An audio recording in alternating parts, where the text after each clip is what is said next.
Word. All right. Hey, good morning, everybody. I'm Pastor Brent. Hey, and I'm Bo.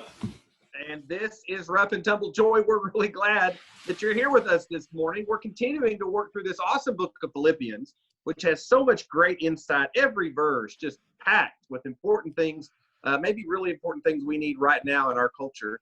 And I hope it's being helpful to you. Yesterday, we talked through verses really 12 and 13, and this idea of working out your salvation with fear and trembling. And it's a powerful idea, but we really kind of had to rush at the end. So let's go back and take just a moment to talk a little bit more about what we think that Paul's trying to say to us about working out your salvation with fear and trembling, right? To be clear, he's not saying that we work for our salvation, right, Bo?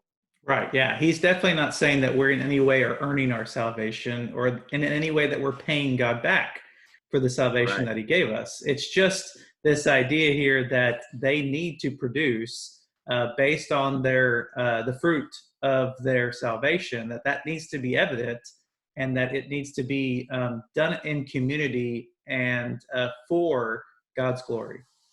You know, the question of heaven or hell is decided in the moment that we choose to follow after Christ, right? There's no doubt about that. The Holy Spirit comes into our lives. You know, it's like a great transformation of our heart and soul, bringing us to life, and nothing can ever take us out of the Lord's hand, right? That part is certain. Right. But the quality of life we live here, the kind of difference we make while we're here in this world, the kind of impact for heaven that we make and eternity, those questions are really up in the air. Like, those are not decided. Those aren't determined. We have a big part to play in the quality of the life and the kind of impact that we make for the kingdom. God wants to empower us. He has a plan for us. We have an incredible choice about whether we work that out or whether or not we, do our own thing. And it makes a big difference. So I think this is what Paul's talking about. You have the ability to work out the way your salvation is going to work in this world. You're going to go to heaven when it's over, but between now and then, there's work to do, and good things can come out of that, or, we can mess it up, right? Mm-hmm. Yeah, I mean, it just reminds me that a few years ago, a friend of mine put together this massive event in Dallas that was solely for the purpose of gathering churches and gathering the believers to make a difference for the city. And that he said, let's mobilize to affect our city. And so when I think of working out your salvation, they're literally trying to save Dallas. They're trying to get people in Dallas to become believers and to surrender their lives to Jesus, and that the city itself would be spared from many evils that are out there. And so by coming together, they are working out the salvation of new people of the city. They are working out their salvation in their thoughts, words, and actions. But then there's a little note that we didn't get time to get to yesterday. How should they do that as they are working out their salvation? Do they do it because they think that they will get reward from it? Do they think that they will become honored in a high place? I mean, even the disciples asked, where will we sit, Jesus? And so we'll touch that today, because that's pretty important to the how you work out your salvation. Yeah, that's right. So these words that are here, fear and trembling, they're interesting words. We often think about God as a friend and as someone that sticks closer than a brother. And that certainly has been the spirit of this letter so far. So then this idea that the salvation we work out should be worked out with fear and trembling. Now that's an interesting twist. What do you think Paul's talking about? Well, I'll tell you what I don't think he's talking about, and we can see what you think too. I don't think he's saying you should be scared of losing your salvation. I don't think he's saying that you should tremble at the fact that if you don't do enough good today and you happen to not wake up tomorrow, that you might have missed heaven by that much. If you didn't say the right prayer at the end of the day to get there and to finish off your work of salvation that day, then it's just, oh man, you were that close. And so I don't think it's this idea of they're fearing for their salvation, or they're fearing that their salvation is somewhat loose and it needs to be solidified every day. There are people who believe that if you don't do enough good in this world, that Jesus started your salvation and it's up for you to finish it.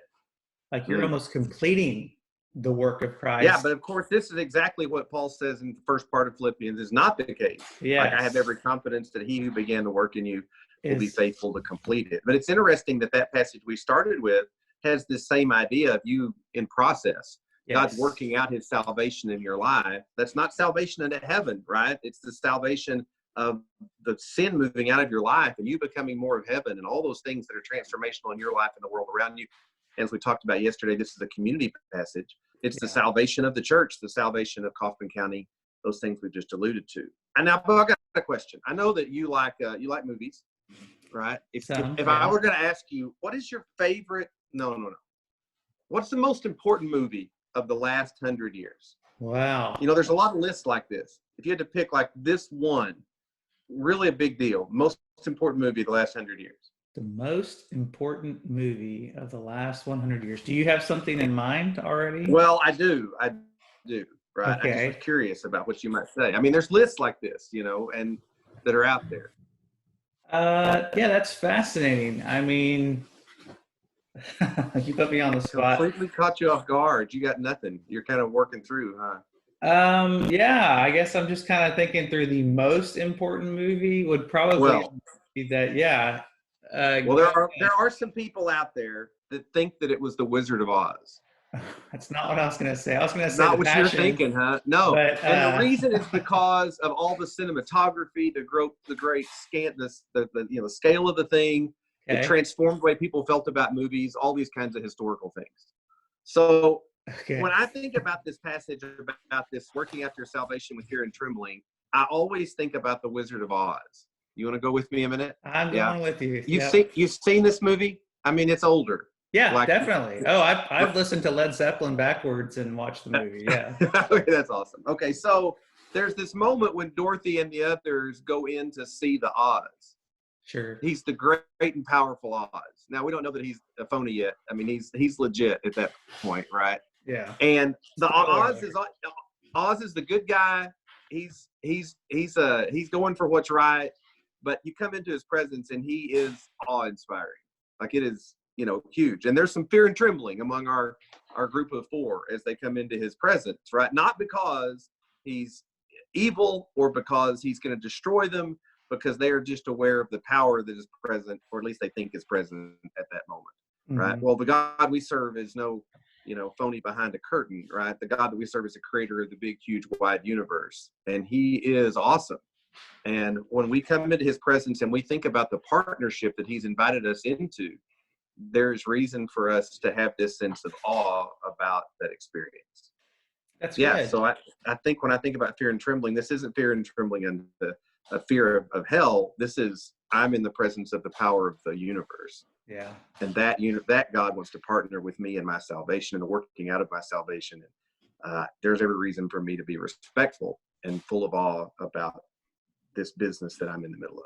Yeah, I've heard it explained, and it reminds me of one of the most influential TV shows out right now. This awe and trembling of when you're in the presence of a lion or a tiger, and you are face to face, right? Just saying, that's what it is.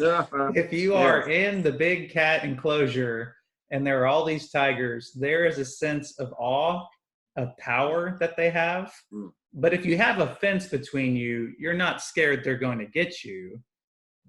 You know, Mm-hmm.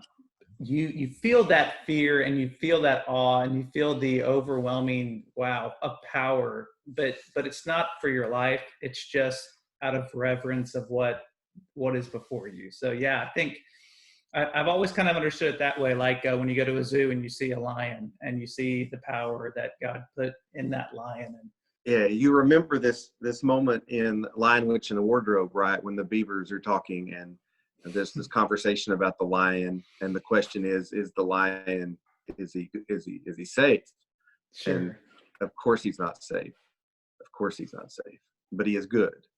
And I think this is right. the thing here, right? This Which is is a God that is, yeah, verse 13. Yeah, yeah. For is God who works in you to will and to act in order to fulfill his good purpose. And yeah, that's comforting, right? This kind of is the backside of this. You're working out your salvation, but in the end, God's going to accomplish it, right? yes, the final thing is never in doubt, right? It's only the question of the process and what's going to happen along the way. Yeah. And I love how it says for his good pleasure. It's not your good pleasure. It's not we're hoping that he saves us, that we can be happy. It is actually his pleasure that we are conforming to the image of Jesus Christ and becoming more and more like his son. So that's great. Well, I know verses 14 through 18 continue this idea of a community who follows Jesus, who is our citizens of heaven, who their ethics is this whole passage, their ethics are different than the Romans' view of ethics. Their virtues are different. And so I think we're going to pick up from there tomorrow, right? Yeah, and we're going to get a chance to see what does it actually look like to work out your salvation with fear and trembling. What are the kind of things that happen when you're about that? And we'll look forward to that tomorrow. So glad that you were here. It's not every day that you get to all these cat illustrations. That's really great. Just everywhere there's lions and tigers and bears this morning. So that's pretty impressive.